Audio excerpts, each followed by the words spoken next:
I think what I would say to an executive considering a move to a new model or methodology is to really understand what it is and what the benefits and the risks are. DevOps and a DevOps way of working has shown pretty consistent benefits. It typically reduces time to market, it improves quality, it makes your engineering staff happier, it improves cross-functional collaboration, it often reduces overall costs. But it's not a silver bullet, and there are going to be some risks attached to that. What's interesting to me is that when you look at something like DevOps, is that we often talk about kind of like the pipeline and workflow. How do you write code and build it and do tests and package it and do configuration management and deployment and all these different pieces. And we typically talk about the infrastructure and the different pieces that glue together. But there is also a significant cultural component. If you're moving from one way of working to another way of working, then typically you're going from one culture to a different culture. And that's got all kinds of like psychology and expectations and tooling and all these different pieces that are involved. So what I always recommend, well, let me tell you what I think you shouldn't do, is a lot of companies that I've seen who do this, they essentially say, this is the new way of working, and they build this big machine and they roll it out to the audience, to the company, and they get limited traction. And a big chunk of the work that I do with startups is helping startups to kind of move to a new way of working or building a new culture or a different culture. And what I found that works best is to start small, is to say, okay, in the next 2 months we're going to do this. We're going to build this thing, we're going to put these pieces in place, we're going to incorporate some of this in some limited teams.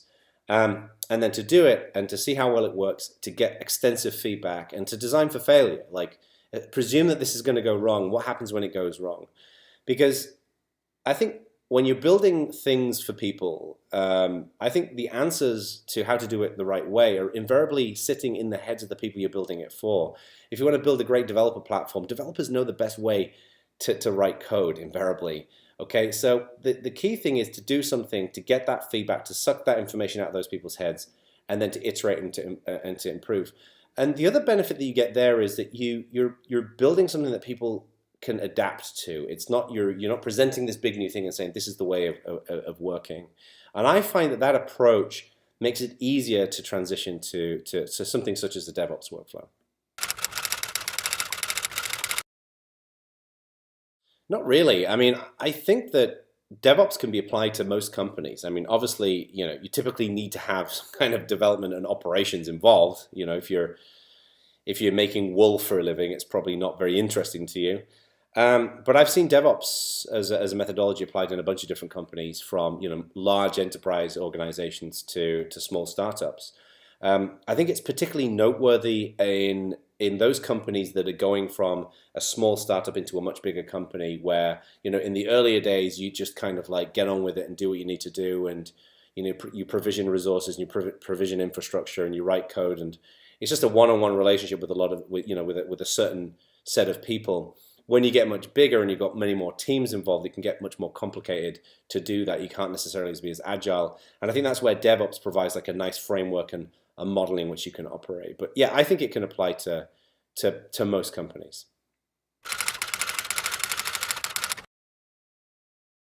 I think there is a huge opportunity for artificial intelligence in DevOps and beyond as well. When we look at methodologies such as DevOps, they're really designed to optimize for certain types of behavior and outcomes, and those methodologies are designed to mitigate against the kind of negative behaviors and the negative results that you typically tend to see when people collaborate together in an imperfect way, shall we say. But still, inside those methodologies, there's like lots and lots and lots of details. How people write code, and how people file issues, and how people submit pull requests, and how people write and run tests. And there's all these different components that fit into that. And I think AI shows huge promise for essentially being a virtual agent that is able to kind of look at some of those actions and then to help guide that collaboration in the right kind of direction. So as a tiny example, a lot of companies and projects deal with the problem of bug triage. People file loads and loads of issues, not just for problems, but also for feature development or things that they'd like to see.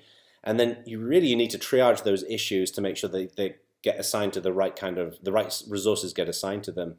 AI could arguably be looking at those issues and make and do that triaging on your behalf, and then to be able to resource it sufficiently, or at least put it in the hands of the right kind of people.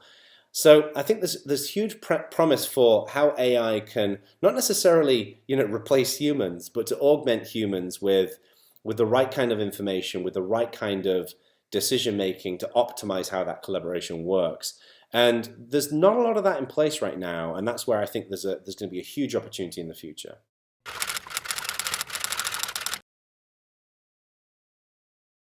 I think that's a great question. And I wouldn't blame an executive for thinking, is this just kind of reinventing the wheel?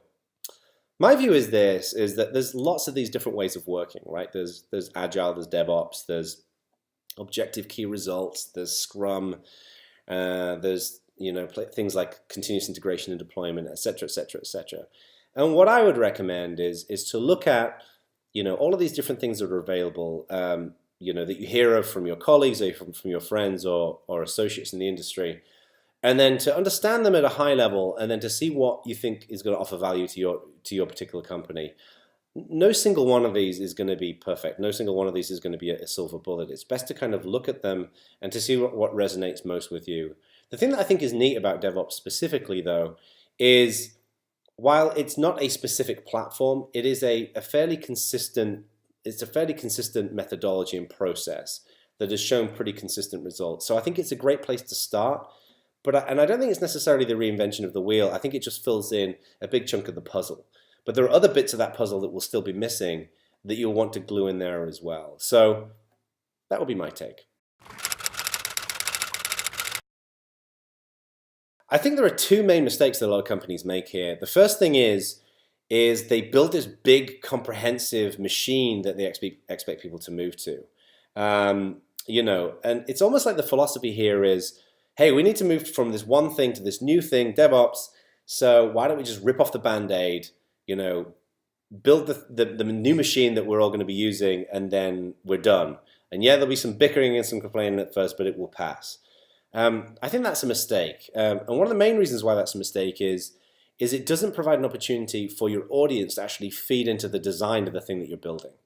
No matter how smart the people are who are going to be leading this transition to DevOps, they will become smarter when they learn from the audience that's going to be consuming this. So that's one of the reasons why I always recommend having a cadence around this. Let's say it's 2 months. You say, okay, at the beginning of a 2-month period, we're gonna do these things. We're gonna put these pieces in place: this infrastructure, this tooling, this workflow, this training, this outreach, whatever it might be. We'll do that for 2 months. Then we'll learn from what we did, and then we'll use those learnings to inspire what we do for the next 2 months. And then you iterate, you iterate, you iterate. The other mistake that a lot of companies make in this area is they foist it onto people. They build this big machine and then they say that's now how it works. And that's just not how people's brains work. People typically need time to adapt and to adjust. And if you go through that iterative process where people can play a role in that, where they feel like they're playing a functional component in how this new methodology is going to be brought into the company, not only is it easier for them to make that transition, but they actually feel a level of ownership in that transition. And there's all kinds of behavioral economics and psychology that backs that up. So yeah, so if your view is, let's build it and they will come, I would build some of it and invite some of them to come along, and I think you'll get better results. I think this is a great question, and I get this question all the time from my clients. Is it better to move to a DevOps way of working with more of a top-down approach or more of a bottom-up approach? And I really think it's both. What we're really talking about here when you move into a new methodology is that it's a new workflow and a new culture. And I think you can't succeed in building that workflow and culture unless you're doing it in a permissive environment. And that's what the top-down approach gives you, is that you want your leadership team basically saying, we've evaluated this new way of working. We think it's good for the company. We think it's good for all of you folks.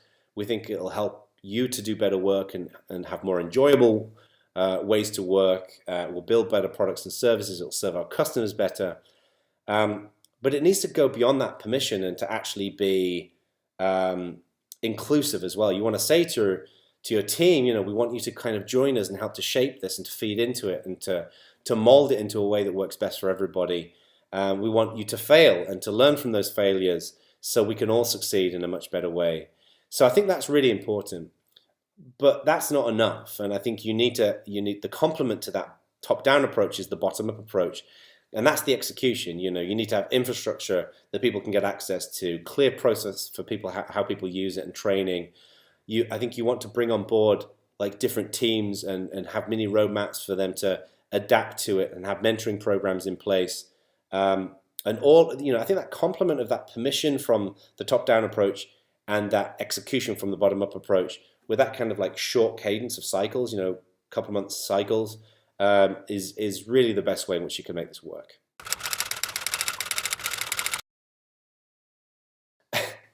That's a good question, and I'm going to level with you. I am historically very, very bad at predicting the future. In fact, if I predict something is going to happen, it's typically the opposite of that thing. I thought the iPad was going to be a gimmick, and well, look how that panned out.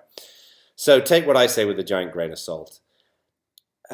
I think there's going to be really two things that are going to happen in the future for ops and software development teams as relate to DevOps. One is that if you look at DevOps and Agile and objective key results and other things, it's about taking like big problems and breaking them down into smaller, more manageable pieces, and then understanding each piece and understanding how that piece glues to the other components in that kind of workflow. And I think we're going to continue to see that happen. I think we'll break things down more and more until we fit the optimal unit size. Because the risk that we face, of course, with this is you break it down into too many pieces and then you've got a million different pieces and it becomes very complicated. So I think we'll understand more and more and more and more how all these different pieces connect together. Like, how does the project management piece connect to the engineering piece, and how does that connect to the sales piece, and et cetera, et cetera. But also, I think when we look at those individual components in these, these like methodologies in this workflow, we're often managing those different pieces with lists of stuff. Like you've got, lists of repositories and lists of issues and lists of pull requests, etc.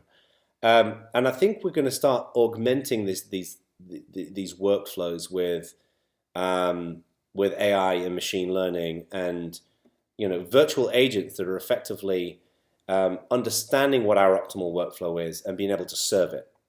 And I think that's going to be a key piece of how we scale, because there is a natural limitation to how quickly and how efficiently humans can operate. But I think when we're replacing the grunt work with machines, and when we're able to derive insight from machines as well, but on very human problems, I think we will continue to grow and we'll continue to become more and more efficient and continue to improve the results that we get. And I think that's what we're going to see in the next few years. Yeah, I think there's a really bright future for DevOps. It's been amazing watching kind of this transition in recent years as more and more companies and industries have been kind of learning about DevOps and how to embrace and bring it in and benefit from it. And what I've loved seeing as well is that I think there's a humility to it. I think DevOps is a great way of working for a lot of companies, but it's not necessarily the best way. It's not like we've reached the pinnacle of human collaboration. There's still lots for us to learn and to explore and to experiment and try, where we can keep evolving and iterating on how we work efficiently together. So I think that what we have today and the general approaches and methodologies of doing DevOps today are great, but I think there's still so much more scope for how we can continue improving and helping people to work more efficiently together and build environments that are not just productive, but they're also just really rewarding for people to go to work and to build great products and services and projects. So